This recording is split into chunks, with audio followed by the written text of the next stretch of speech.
The California State Library presents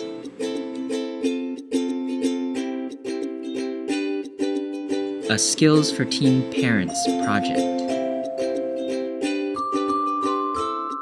Basic knife skills for home cooking. There are 4 basic knives that are used in most kitchens: the paring knife, chef's knife, serrated knife, and boning knife. It's important to note that all of your basic cutting needs can be fulfilled with just the paring knife and the chef's knife. So if you can't find all of these knives, at least buy those 2. First is the paring knife. This is the smallest knife in most sets and is best for doing detailed cuts. So when holding this knife, you want to pinch the base of the blade, which gives you a lot of stability and control over the blade. To demonstrate, we're going to peel an apple. When using this knife, generally you're going to make a lot of detailed cuts with your hands held closely together. So you don't want to move the knife too much and risk cutting yourself. Instead, what you want to do is move the piece of fruit or vegetable around the knife. So like you can see here, we're rotating the apple into the knife to peel it.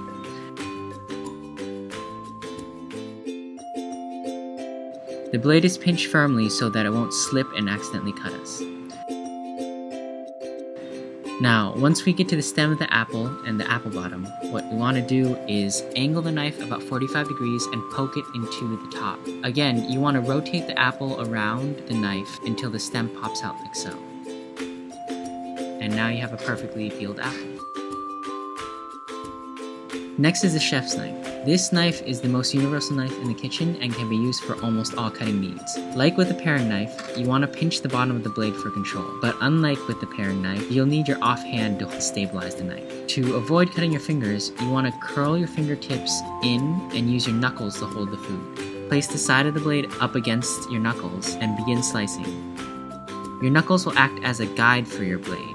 As you slice, you want to pull the blade back towards you as you push down in order to ensure a smooth and even slice. Next up, we're going to dice an onion. The point of dicing is to cut your ingredients into small, even pieces. So you want to start by cutting off the top and splitting it in half along the root. Take 1/2 of the onion, peel it, and place it cut side down with the root facing away from you. Start by cutting even-sized strips into the onion, but don't cut into the root because it'll help us hold the strips together as we dice.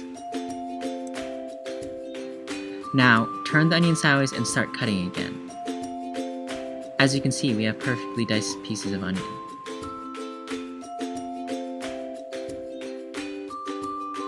Lastly, we're going to chop some nuts. To start, just use your free hand to hold down the tip of your knife.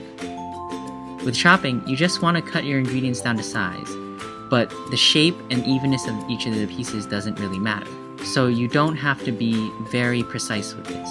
Your ingredients may spread out, so once in a while, you'll need to recenter them.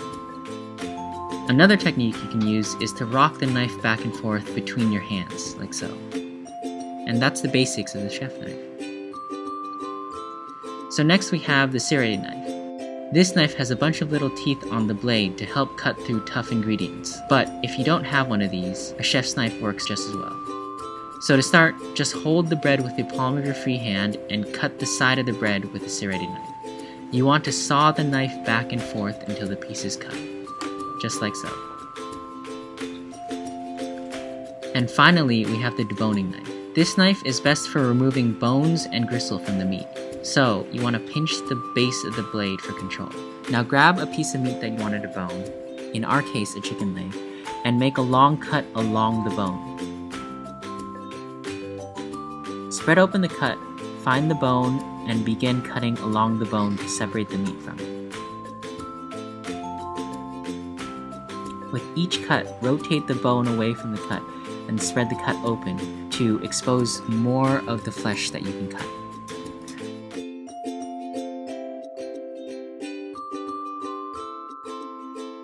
And just continue to scrape the meat along the bone until only a sliver of meat is left attached.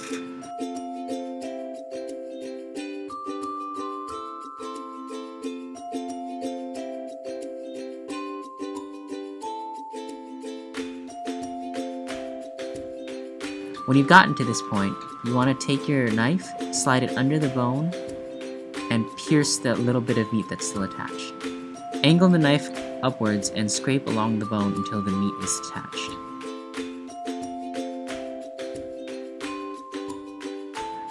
Flip the piece of meat around and do the same with the other end.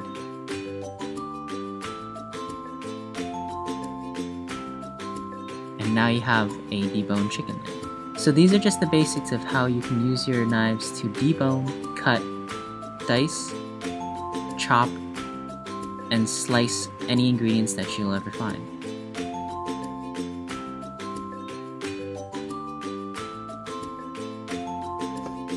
Now you're ready to start cooking.